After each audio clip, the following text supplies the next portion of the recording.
Good evening. My name is Tim Neff, and I'm a Vice President and Director of Museum and Education at Soldiers and Sailors Memorial Hall and Museum, and I'd like to welcome you to our monthly program called Spotlight On.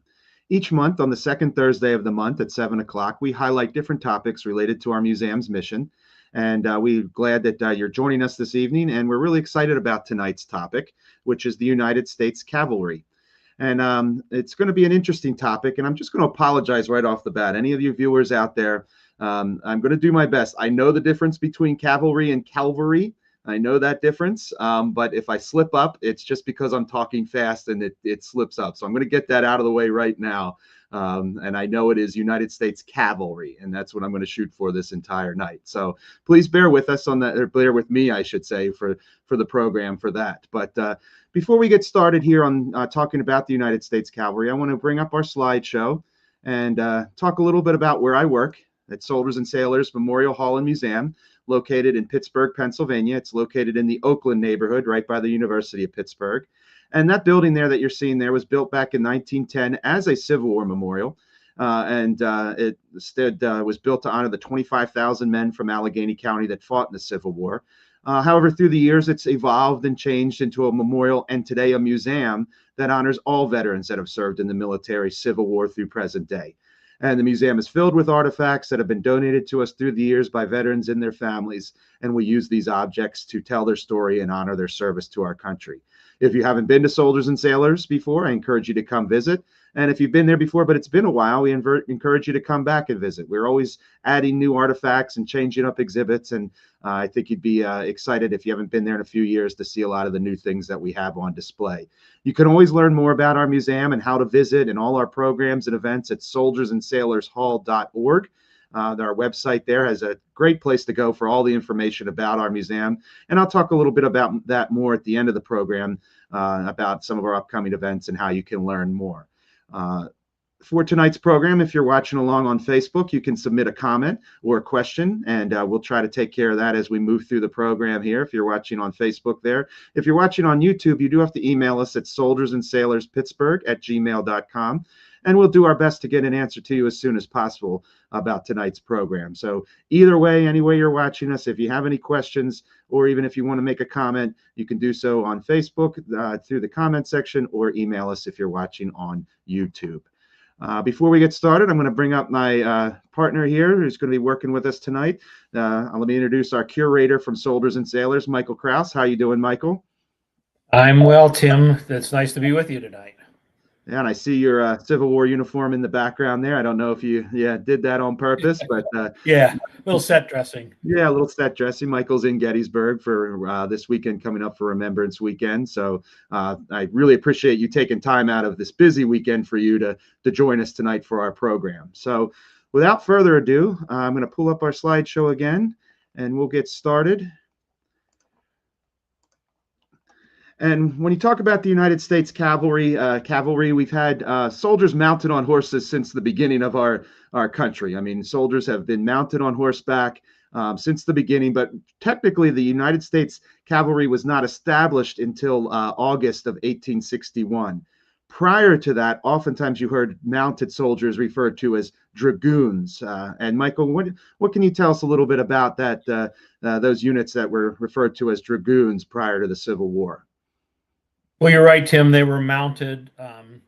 They were shock troops, essentially. You know, they could move quickly from place to place. They weren't employed really in a lot of strategy for direct fighting, but they did reconnaissance and flanking and eyes and ears of the commanders. And you can see they were in this illustration. They were quite dashing. This is, I think it's 1799. The soldier next to the horse. They wore like a leather helmet with a brass insignia plate. Their jackets were green rather than blue of the regular army. Carried a saber and pistol, and later they would be carrying we'll talk about that, a carbine, which is a short musket. You see on the right, this is a sword from our collection. It's a dragoon saber. model 1833, made by the Ames Company in Springfield, Mass. This is our issue sword that went to the Dragoons all the way up to 1840, and then another sword was developed. Okay, and yeah, like I said, dragoons really were the terminology used throughout the early years of our country until, like I said, that 1861 date when we established for the first time the United States Cavalry, going into the Civil War here. And of course, there were a lot of cavalry units formed here in the Pittsburgh area. This is what we're looking at here is one of the bronze plaques at our museum. And on the outside interior walls of the museum are these bronze plaques with the 25,000 men from Allegheny County that served in the Civil War. Like I said, this is basically the reason our building was built in the first place, was to honor these men, which are on these bronze plaques. And of course, some of these bronze plaques are recognizing cavalry regiments. So, Michael, I think you did some math and you figured out how many regiments were there from the Allegheny County area? Yeah, there were 12 regiments that had contributions to the cavalry, whether it was mostly the Pennsylvania Volunteer Cavalry. There was one regiment that the 1st Maryland Cavalry had a contribution from Allegheny County, and the 6th U.S. Cavalry. That was a regular cavalry regiment, not a volunteer cavalry regiment, also recruited in the Allegheny County area. Was there also some West Virginia too? I think I saw some West Virginia on the list, or did I misread? Yeah, yeah. There's I missed that in my little summary, but yeah, there were at least one or two that West Virginia regiments had complements or companies from Allegheny County. Yeah, I think people are surprised when they see those plaques on our wall because it says, a different state. And, we're talking, our recognition in our building is for Allegheny County. But I think all that means is these are individuals from Allegheny County that found their way to, a different state to join up a cavalry unit here. And in this case, yeah, well, what happened was, Lincoln called for 75,000 volunteers initially to serve for 3 months. And then after those 3 months were done, there was the call was open for 3-year regiments, and it was like a quota. There were so many regiments that were required, or so many soldiers required from different counties and parts of the state. And Allegheny County filled up really fast. So if you wanted to be in the Civil War in the infantry, cavalry, or artillery, and the regiments were filled up, you went to Maryland, West Virginia, or New York, in case of some infantry, and you would join there. But you're still an Allegheny County man serving in a regiment from a different state. Yeah, and this might be a good time just to point out that if you think you have somebody that served in the Civil War that may have been from Allegheny County, and you haven't been to Soldiers and Sailors, you'd have to come down and check it out. We do have a reference book that you can look up all these individuals and find out if they're on one of the plaques on the wall. And I've always found it really exciting when I'm able to help somebody find their relative on one of these plaques, and they can see their relative's name in bronze at Soldiers and Sailors. So if you have somebody that you think was from Allegheny County, or even if you're not sure, reach out to us, and we can usually tell you pretty quickly if they're on the wall or not. And if they are, it's a great way to come and visit the museum to see that. Can I say one thing before we flip slides here? Yeah. Mm-hmm. You'll notice on the top it says 64th Regiment Pennsylvania Volunteers, and you and I had a conversation about that. And beneath that it says 4th Cavalry. Well, this regiment was known as the 4th Pennsylvania Cavalry, but as regiments came into line and were being recruited, they received a number. So it'd be the 1st Pennsylvania, 2nd Pennsylvania, 3rd, all the way to 212 or 213 regiments in the Pennsylvania Commonwealth system. So this regiment was the 64th Pennsylvania Volunteers, 64th Regiment raised by the Commonwealth of Pennsylvania, but it was the 4th Cavalry Regiment. So it's a lot easier to call it 4th Cavalry, but it's somewhat confusing to people researching when they're led into the 64th and they don't know it's the 4th.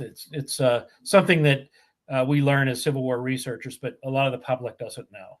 Yeah, in fact, I learned that just from learning. I learn all the time from Michael, and I learned that just recently as we were preparing for this program. So thank you for pointing that out, because I can see that being very confusing for somebody that's just kind of for the first time doing some of that research, possibly.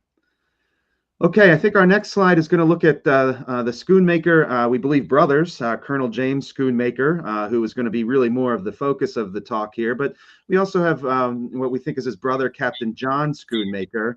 And what we're seeing here is a photo of James on the left, and then a photo of the forage cap worn by John there on the right. Correct, Michael? Yeah, that's right. Yeah, the Schoonmaker family was uh, they were in business and banking, so there was some money involved in the family. And James, the young man on the left, notice how young he is. First of all, he was only 20 years old in 1862 when he first joined.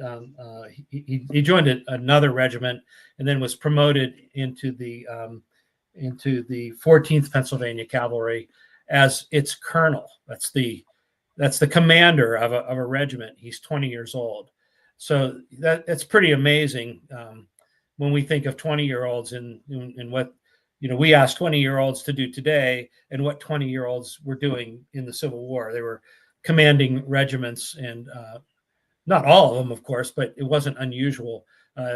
We'll look at another person later. I'll point out who was very young and famous, but he was very young. That's James, and John is his brother who serves in the same regiment. They serve together in the same regiment. And that's John's cap over there. We also have his saber and pistol and shoulder strap insignia, and his Spencer carbine he carried as a member of the 14th Cavalry. James, we have his sword, a captured sword that he captured from a Confederate officer and carried. But it's kind of neat to have these two brothers in a very local regiment, and certainly famous in our area. Yeah, I thought it was interesting that you mentioned that the family was, coming from good, that were pretty well off. First of all, I read that he was born in Peoples Township, so I believe that's pretty close here to Pittsburgh, just north of Pittsburgh. And he attended Western University of Pennsylvania. So I think, that tells you something that, a young man like that attending college at that time usually meant you were coming from a more affluent family. And for those who don't know, the Western University of Pennsylvania would go on to be the University of Pittsburgh. Yeah. But like you said, they join up and they serve in the 14th Cavalry of the Civil War. And we have a beautiful painting here. And what can you tell us about the painting here that we have on display at the museum? This is a very large painting. You don't get the sense of it looking at this slide. I'm going to say it's 8 feet by 5 feet. It hangs above one of our elevators in the entrance hallway.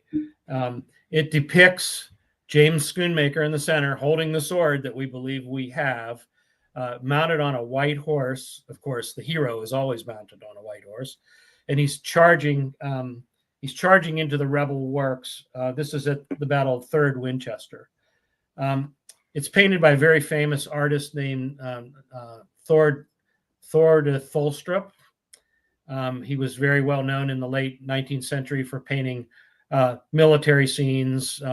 There are numbers. There's almost an identical painting of Sheridan charging, but this one is, of course, Schoonmaker. Now, the interesting thing about this is James Schoonmaker himself commissioned this painting from Thor de Tholstrup to hang at Soldiers and Sailors. So this is one of the very first pieces of artwork that comes to us and is still with us there. And since Schoonmaker was paying for it, he depicted himself, of course, in the center, in the sunlight on the white horse and charging the enemy works. Now, not only was this kind of important, Schoonmaker went on to have a very lucrative life. He made a lot of money in coal and coke and shipping and banking. He was pivotal in the formation of Soldiers and Sailors, and I believe it was in he had 3 children. In May of 1899, he put himself in for a Medal of Honor because you could do that at that time. The Medal of Honor had become kind of not a novelty, but recognized as something special. And soldiers from the Civil War who could prove somewhere in the record that they acted gallantly could commission Congress for a Medal of Honor. And Colonel James Schoonmaker received one in 1899. And he was also part of the military order of the Medal of Honor, which he formed and met at Soldiers and Sailors as well. Yeah, I think I have real quick here. The actual citation reads, during the Battle of Star Fort, Virginia, at a critical period, gallantly led a cavalry charge against the left of the enemy's line of battle, drove the enemy out of his works, and captured many prisoners.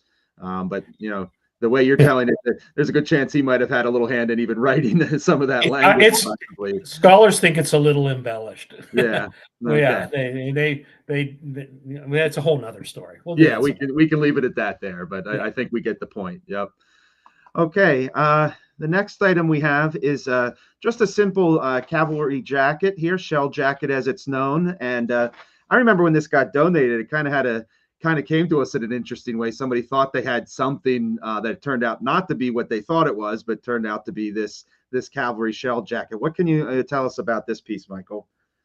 Yeah, we were just contacted by a family, I believe it was in Virginia, that had this jacket in their family, didn't know where it came from, thought it may be Civil War. Of course, without seeing it, we're talking in the very first contact, and they offered to donate it. And when we saw pictures and it was mailed to us, this is a U.S.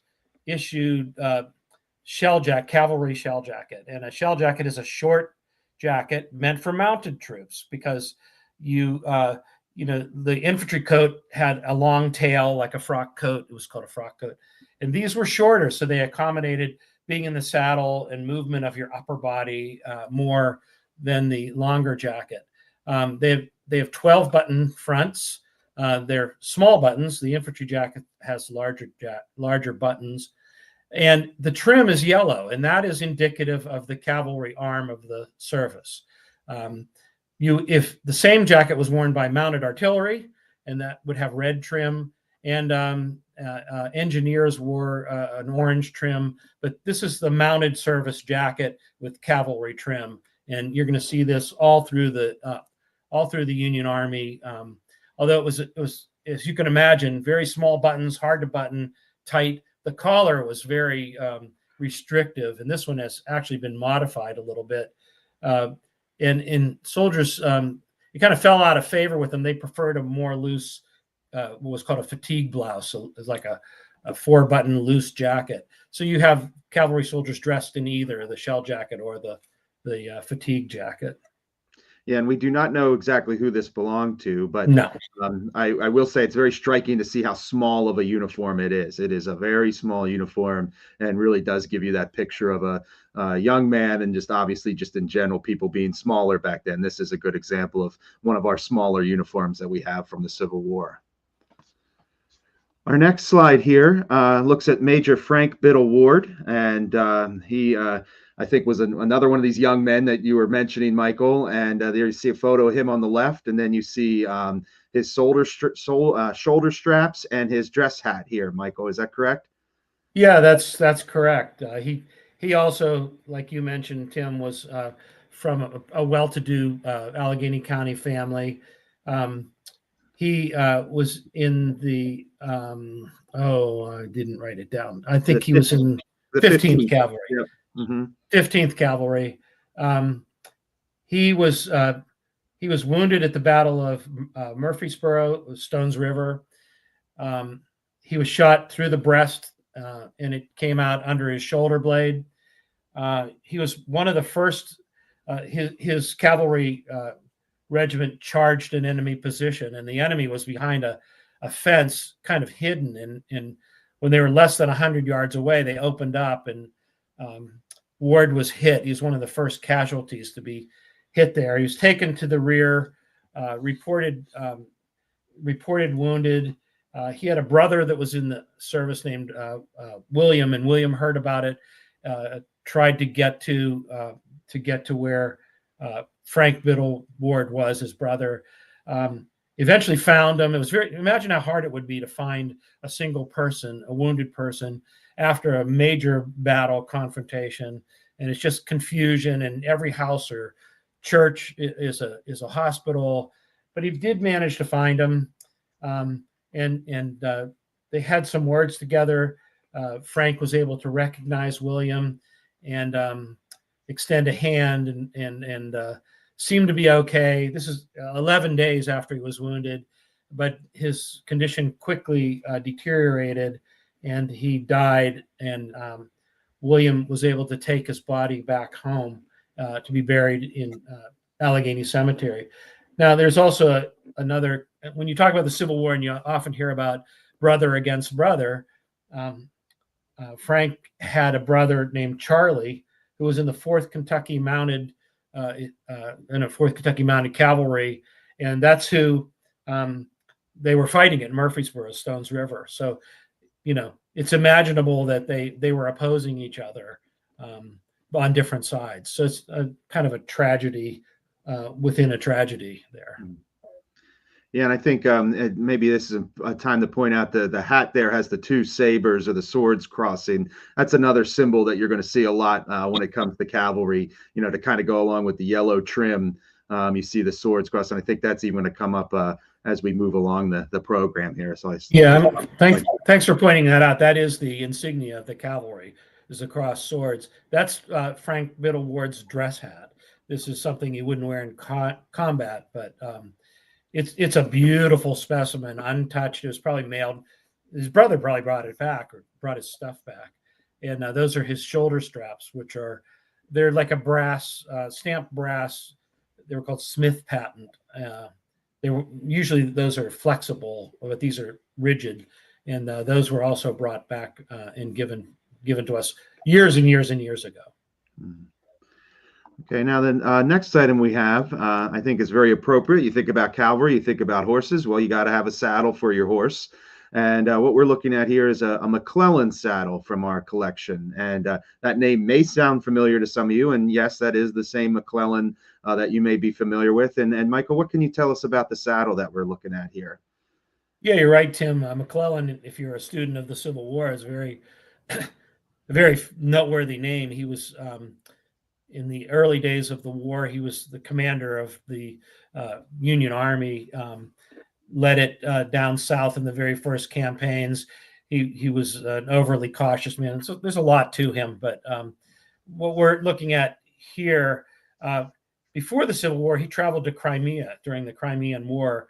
He was an engineer in the U.S. Army, went over as an observer, and what he looked at was all the equipment that was being used in the Crimean War to get ideas to bring back and to improve the equipment we were using and update it. We were a third world country, and Europe was that's where everything was being engineered and thought out and used. And it was a great opportunity. And when he came home, one of the things he reported about and was impressed about was their saddles, their cavalry saddles, or dragoon saddles, cavalry saddles.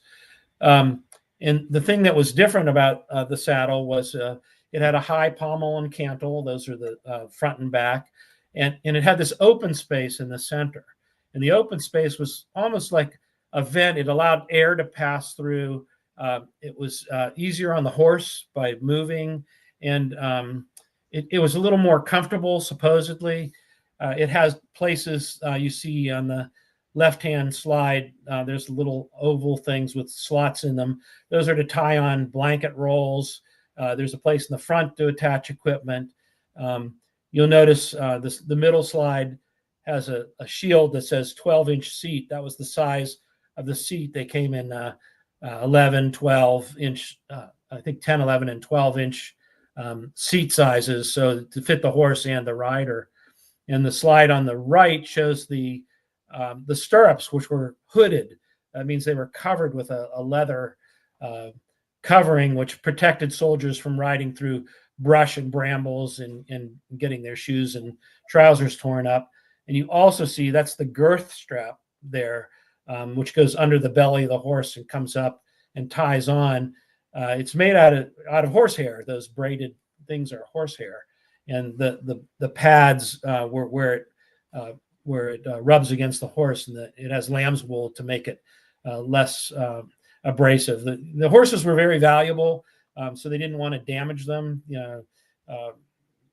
Sores or other things that could happen to horses, to take precautions. So the saddle was actually an improvement, and it was used up until the 1920s. Different variations, they changed slightly, but the McClellan saddle was in use up to the 1920s. Maybe even some cavalry regiments were still in the Army in the 1940s, and I'm sure they were still using the McClellan saddle. Yeah, I have here all the way up to 1948 when we finally kind of disbanded any kind of horseback mounted cavalry. Doesn't mean the cavalry went away, and we will talk about that a little bit later on. The cavalry name does live on after horses, but that 1948 was the date I have here. That would have been the last horse mounted cavalry soldiers that still were using the McClellan saddle at that time. All right, the next slide here takes a look at some of the weaponry. Michael, you touched on this a little earlier, kind of the three main weapons that a cavalry soldier would use, and this even goes back to the dragoons, I think is what you referred to earlier, the saber, the pistol, and the carbine. I don't know if there's anything more we need to say here. I know we're going to take a look at some of the different types of carbines. Is there anything you wanted to address, though, before we jump into that? No, but I think it's important. Like I say, these are the three types. Each cavalry soldier enlisted would carry these three weapons. So these choices of weapons for firing at distance with the carbine, close with the pistol, Colt pistol, and the saber for very close contact. Mm-hmm. And maybe just some people may know this, but I know I learned it a long time ago. I find it interesting to know the saber versus a sword, right? I mean, a sword is a straight blade. The saber is a curved blade, and the saber is much more indicative of the cavalry because the curve helped kind of go around the horse a little bit, right, and also helped in the way that you used it. It doesn't go straight down, and it kind of fits the shape, like almost streamlined a bit. It's out of the way with that curve. Right. And of course, the carbine rifles were much more effective because they were shorter, which is going to make them easier to use as opposed to, let's say, an infantry rifle, which was pretty much impossible to use while mounted onto a horse. So let's look at some of the carbines. We have a couple different types here to take a look at. Well, before we actually do that, we have some of the ammunition here for a carbine, and also one of the buckles there that attach to the saddle, I believe, is also there on the right, Michael? Well, let's look at the cartridges first. These are, Civil War ammunition was in a musket or rifle was paper loaded with a bullet seated on top of the powder charge. It had to be separated and rammed down. For carbine, that's not the case. It's still a hand loaded cartridge. The bullet seated. These are for sharps or star carbine. It's a linen wrapped cartridge, and the whole cartridge would be inserted into the breech of the. We'll look at some of those breeches in a minute, but the whole cartridge was inserted, and it was self-contained, and that was an improvement. The carbine is going to be 52 caliber. Muskets are 58 or 69, so it's a smaller caliber, shorter barrel, and we'll discuss that as we go along. On the right, Tim, that's a saddle ring that goes on the carbine. It's on the back of the carbine. It doesn't really attach to the saddle. It attached the cavalry soldier wore a wide belt with a big hook on it, and that hook would clamp onto the ring on there, and the hook rolled actually, so it could be they wore them back over their shoulder when they needed it. They could pull it up, and they wouldn't lose it because it's attached to their body by this sling and clip. Okay, and like I said, I think our first model here we're going to look at is the Sharps carbine. And what can you tell us about the Sharps here that we're looking at? Yeah, the Sharps is one of the first successful carbines that's going to appear. It appeared first as a rifle. Actually, there's sharpshooter regiments were issued Sharps rifles, so that would be a longer version. John Brown, a famous abolitionist, used Sharps carbines in Kansas and brought some in the raid to Harper's Ferry. But what you have here is a weapon that the breech drops down. You can see the trigger guard. If you flip that forward, it drops the breech down, and then we're looking in the center slide into the breech, where that linen cartridge would slide right into the barrel, bring the breech back up, and the piece still had to be primed. The hammer had to be pulled back, and a small percussion cap put on the cone that's right there. But it made loading very quick and reliable. And the Sharps was a good carbine. It closed tightly.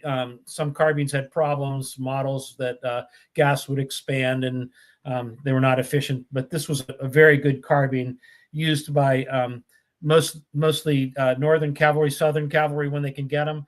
And the Southerners made a copy of the Sharps and produced it for their cavalry as well.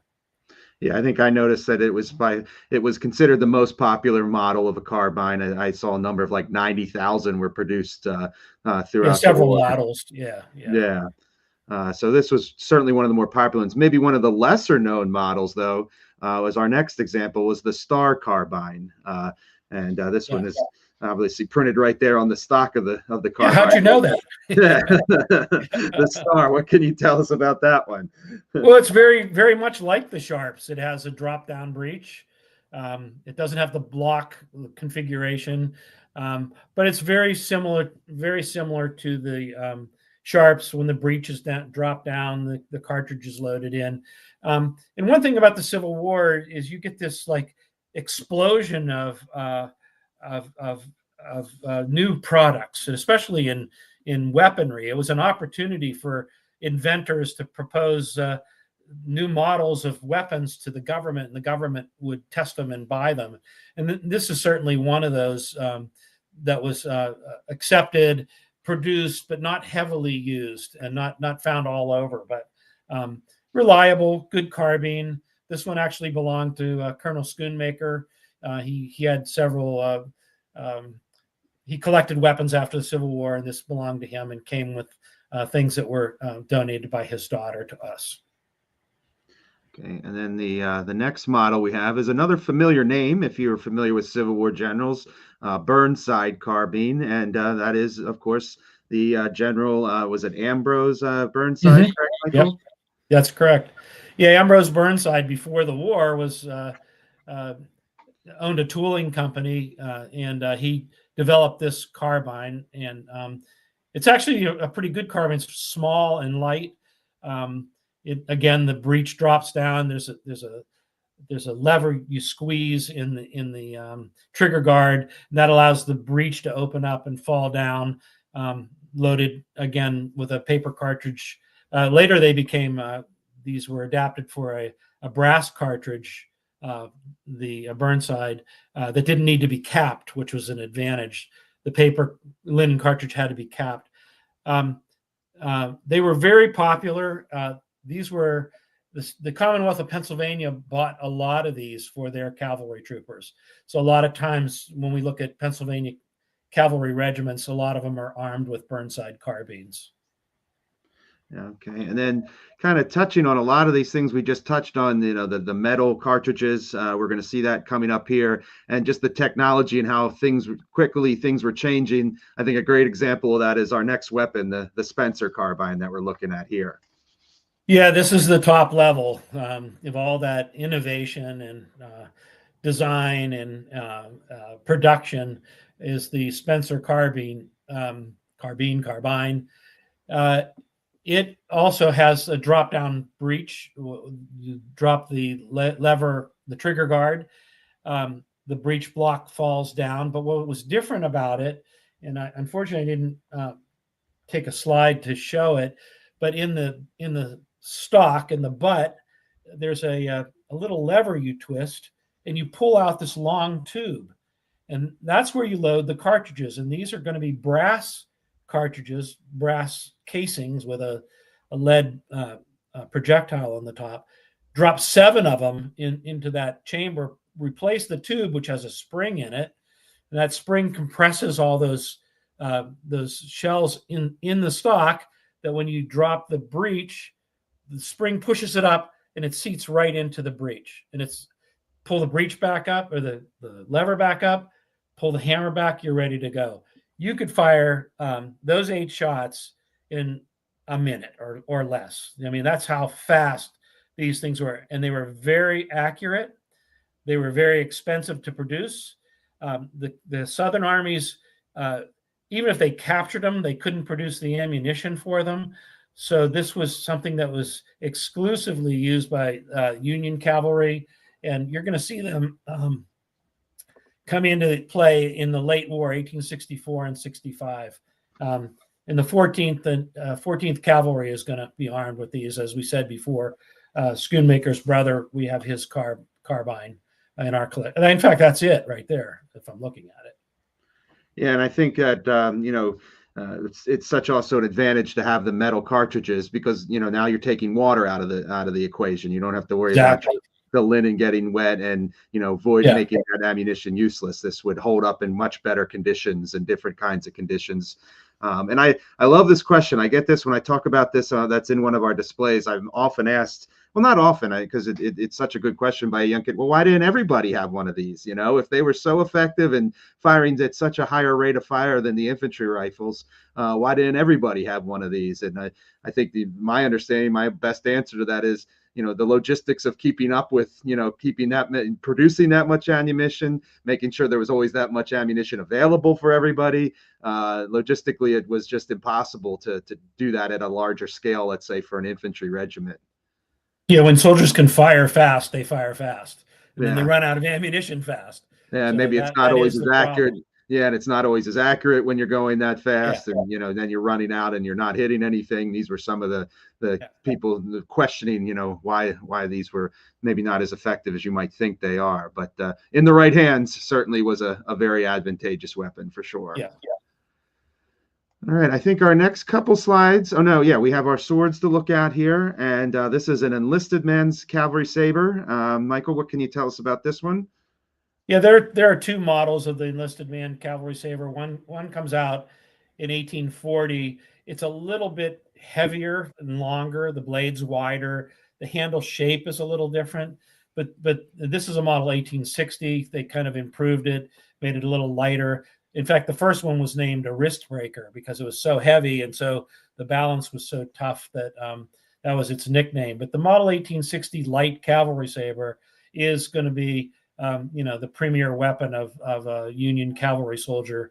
Of course, a lot of them are getting the older wrist breaker model 1840s, but it's the 1860 that is going to replace all that and be the weapon of choice.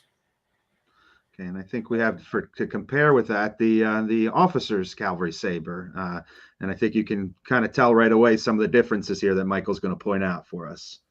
Yeah, it's the same shape basically at a distance, but when you're up close, you see the embellishment on the guard, the floral decorations on the pommel cap. That's the cap on top of the handle. The handle is made out of ray skin, which is I think it's like a shark skin or a ray. It's a sea product of a fish, and it's very bumpy. It's almost like sandpaper.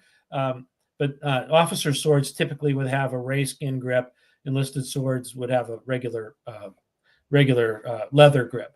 And you also see on the right-hand side, this one, officer's swords are decorated on the blade with an acid-etched designs. They're usually patriotic flags, cannons, swords, U.S. eagles. So they're very pretty. The officer's model 1860 saber is really a pretty piece of equipment. Did officers purchase them themselves a lot of times? Yeah, officers had to purchase their uniforms and their weapons. So yes, they purchased them, and there are different there's different grades: better, good, better, best. And some officers just chose to take the model 1860 because they didn't want to spend the money. You could do that too. Sure, that makes sense. Okay, now we're going to get into a couple Medal of Honor recipients from the Civil War Cavalry era. And this first medal is one that we have in our collection that was awarded to Private Charles Higbee. And he received this medal for a pretty common reason. One of the the more common reasons that you see for Civil War Medal of Honor recipients. And basically, Michael, I think what we have as far as his citation goes is capture of flag, right? That's pretty Yeah. much it.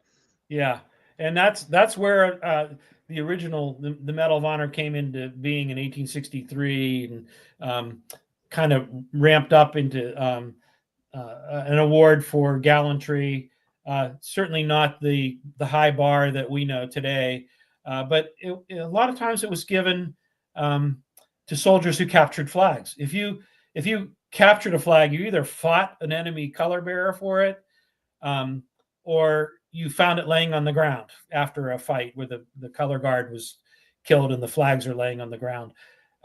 If you were an enlisted soldier, you pick it up, you take it over to the staff headquarters, and you turn it in as a captured flag. You have captured a flag. You're noted in the orders in the journals of that action. And from 1863 on, you're likely to be presented with a Medal of Honor. And this is the very first version. Higbee was in the 1st Pennsylvania Cavalry. The photo on the left are officers of the 1st Pennsylvania Cavalry with a captured flag. We know that Higbee is not among those, but there were several flags captured by the regiment. So this is indicative of the award. And it's this first model is pretty coveted.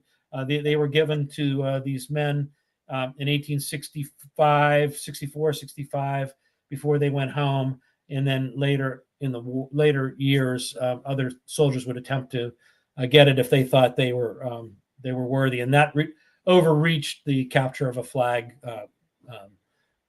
citation.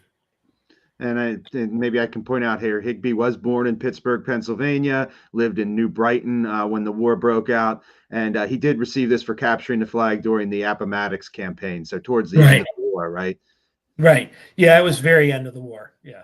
And we don't know a lot of times it's recorded what regiment the flag belonged to, not recorded, not known. A lot of people have researched and tried to figure it out. But he certainly is in the record, and that's his medal. His name is engraved on the back of it.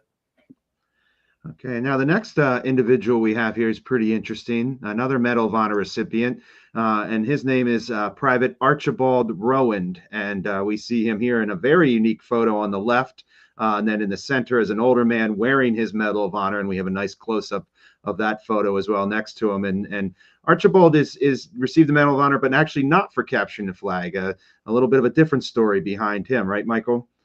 Right. He was one of Sheridan's scouts. General Phil Sheridan had a little cadre of, almost call them special forces. These scouts would penetrate in enemy territory, do reconnaissance, bring back information.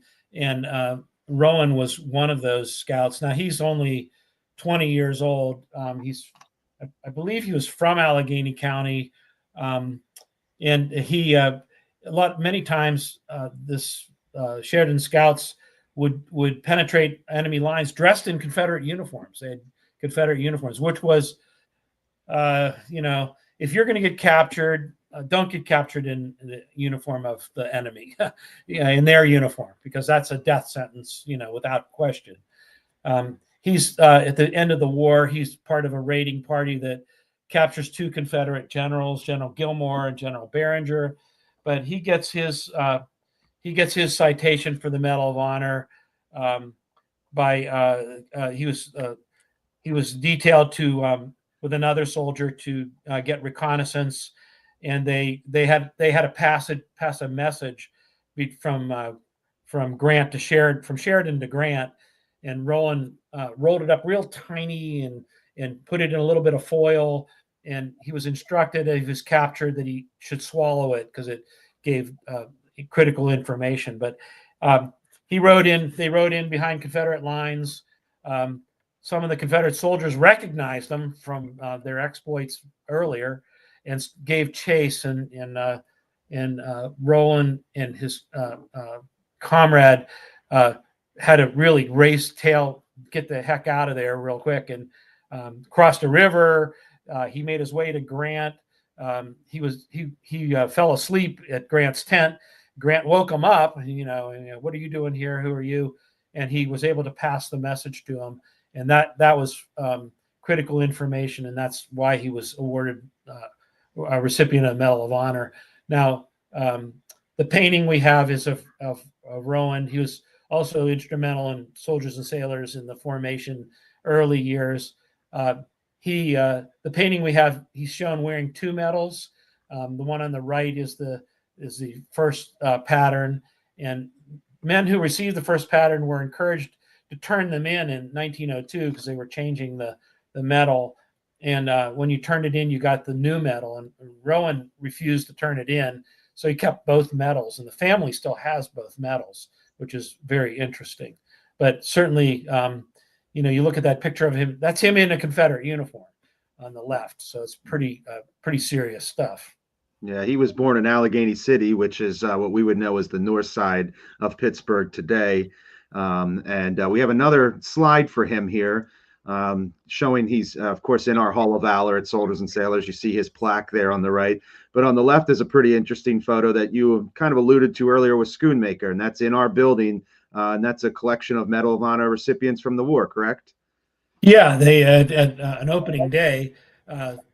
These Medal of Honor recipients, I think there were 12 of them. I'm not sure. They formed an organization called the Military Order of the Medal of Honor, and they met during the opening weekend, and were photographed in one of our side rooms. And you'll also notice that the Schoonmaker is in the picture. He's in the back, and the painting that he commissioned is hanging in the back. And every one of those men are Medal of Honor recipients. And now, the next one we have is another painting, and this is going to lead us into kind of post-Civil War, because you might recognize the guy on the left there. Of course, that is George Armstrong Custer, and this painting, though, is during his service in the Civil War in the East Cavalry battlefield at Gettysburg. Yeah, now you remember when I mentioned about Schoonmaker being young, Custer was 21 years old, and he became a brigadier general, then a major general. He was a West Point graduate, brash, had a lot of elan, charisma. He led the Wolverine Brigade, which is a brigade of Michigan troops at Gettysburg and other places, and they were known for just charging right into the enemy. And what we have on the right is an illustration of that charge at Gettysburg. This is also a very large painting that hangs in our front hallway. It's, again, probably 7 or 8 feet by 5 feet. And it was painted in 1865, which is really unbelievable, because this is painted, during very close to the time of this incident. And that means that it's going to be more accurate as far as the depiction of people. And it's a cavalry charge, sabers drawn, horses crashing into each other. And this is what happened with Custer at Gettysburg. And of course, he'll go on to have a big Civil War career, and goes out west to command the 7th Cavalry, where he will meet his fate at the Battle of the Little Bighorn. And we'll see a reference to that soon, too. Yeah, that's what we'll go to next here, is 2 other individuals with the Medal of Honor that are in our Hall of Valor are directly tied to the Little Bighorn, June 25th, 26th, 1876. And this is, of course, Custer, became famously known as Custer's Last Stand. And both these individuals, I believe, received the medal for pretty similar reasons, right, Michael? They involved getting water for the troops. Yeah, and you might ask, Custer's command was annihilated. How does this happen? Well, Custer split his command into 3 parts, and the part that was actually with him, 225 soldiers or so, they were all annihilated. But the other 2 wings, which were part of the Custer imagined part of the attack, were pinned down. And this is Major Reno's command. These 2 gentlemen were in. They were pinned down on June 25th and 26th. It's June in the middle of Montana. The sun is beating down on them. Indians are firing at them. They're riding back and forth from the annihilation battlefield to the flats, the heights where Reno and Benteen were, the other commander. So they were running out of water. The surgeons were operating on soldiers, amputating legs right out in the open. and these two soldiers volunteered to get water, climb down the bluffs, get water, and come back up. They were shot at. They managed to get back and forth, make several trips, and they were recognized with a Medal of Honor. And they were both from Allegheny County, so that's very interesting. Yeah, maybe don't think about them out, that out west, that far out west. But here we have two examples here, and then we have another example, which is going to be take place just about a month and 2.5 months later. This is another medal from our collection that you can see there on the right, and this medal was awarded to John A. Kirkwood. Yeah, Kirkwood was a cavalry soldier from Allegheny County. He was in the 3rd U.S. Cavalry, not the 7th. And they were, of course, the Army was in shock over the loss of Custer and his troops, and they immediately wanted to retaliate against what they considered hostiles, Native Americans. And the 3rd Cavalry went out to look for some of the participants, tribes that had participated in the Battle of Little Bighorn. And Kirkwood's troop came upon an Indian village, and they attacked it at dawn. And drove out women and children. I mean, it's not a pretty sight, not something to be really. It's a bump in our history when we look at that. But Kirkwood, they were repulsed, and on their way out, the lieutenant of the company was shot. Fell out of his saddle. Kirkwood went back and got him under fire and carried him back and established a line of resistance where they could fight back against the Native American Cheyenne that were there. And that's what he was credited for with his medal, was saving a lieutenant and establishing a perimeter of defense that drove off the enemy at that point in time. Okay, so I think now the rest of our program, we're going to start to see a shift now when you talk about cavalry getting away from the horse-mounted cavalry to some of its newer incarnations, including armored, and then we'll see that even moves on a little bit more. But I think our next slide here is just some of the collar discs from World War I that as you can see in the uniform on the right, these are literally the discs that you would wear on your uniform there, and they are that symbol we saw earlier of the crossing swords there. Yeah, it's a cavalry. There are still mounted units, serving in the Army, not overseas, not in the They were serving here, but the mounted branch was still around. It was paring itself down because now you have World War I with machine guns and tanks, and horses were kind of obsolete. There were there were incidents in the beginning of World War I of British cavalry attacking German machine gun positions and being completely annihilated. So the days of the charging horse were pretty much over, but there were still cavalry regiments here in the States, in mostly National Guard regiments posted all over the country. Yeah, and as we get into World War II, that transition's taking even more effect, and really now is completely now referring to armored cavalry. And this is just some more patches here that designate that time period. But they retain the cross sabers. It's a very proud insignia. It's something that is very close to identifying as cavalry. Yeah, I think I saw there was actually a cavalry charge that took place in Bataan Peninsula in the Philippines in early 1942, which is considered the last cavalry mounted charge for the United States Cavalry.